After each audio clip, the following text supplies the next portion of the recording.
Over the last 2 weeks, he has thrown for 330 yards with 3 passing touchdowns and has rushed for 142 yards with 2 rushing touchdowns. Now that he's stacked solid performances together, we're finally seeing the quarterback we hoped for when Chicago traded up. Undisciplined football, the Bears weren't a disciplined football team against the Cowboys. They gave up too many big plays, they kept too many receivers wide open, and they caused too many mistakes that put their team in a hole.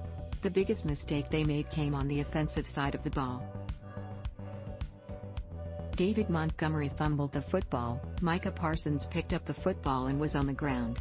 Instead of touching Parsons down, Fields jumped over him, and the rest of the offense turned away from the play until it was too late. That play was the story of Chicago's undisciplined play on Sunday. Lack of defensive efficiency, the Bears' defense was less than efficient in Sunday's loss to the Cowboys. They have just 2 third-down stoppages in 11 attempts. They only sacked Dak Prescott once, for a loss of 8 yards. All 4 times the Cowboys got inside the red zone they scored touchdowns.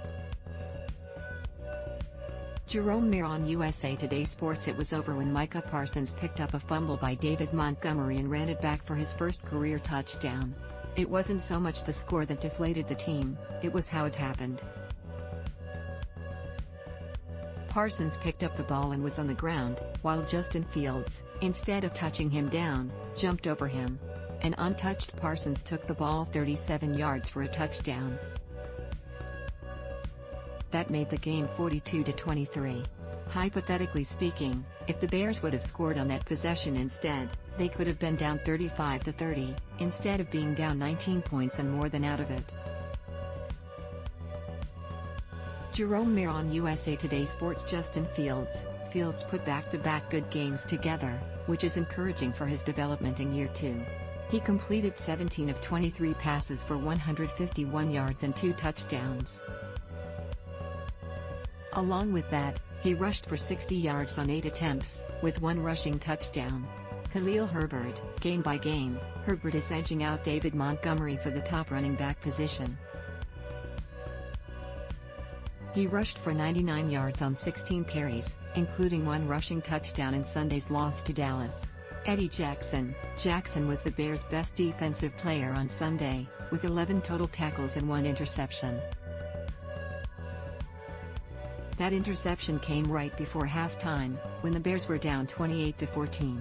It was a game-changing play, leading to a Cairo Santos field goal, cutting Dallas' once 28-7 lead, to 28-17 at halftime. The game got as close as 28-23 before the Cowboys took over. Tim Heitman-USA Today The Bears will host the Dolphins on Sunday at noon CT. The Bears are 1-0 against the AFC East this season, and they will look to add to that with a win at Soldier Field.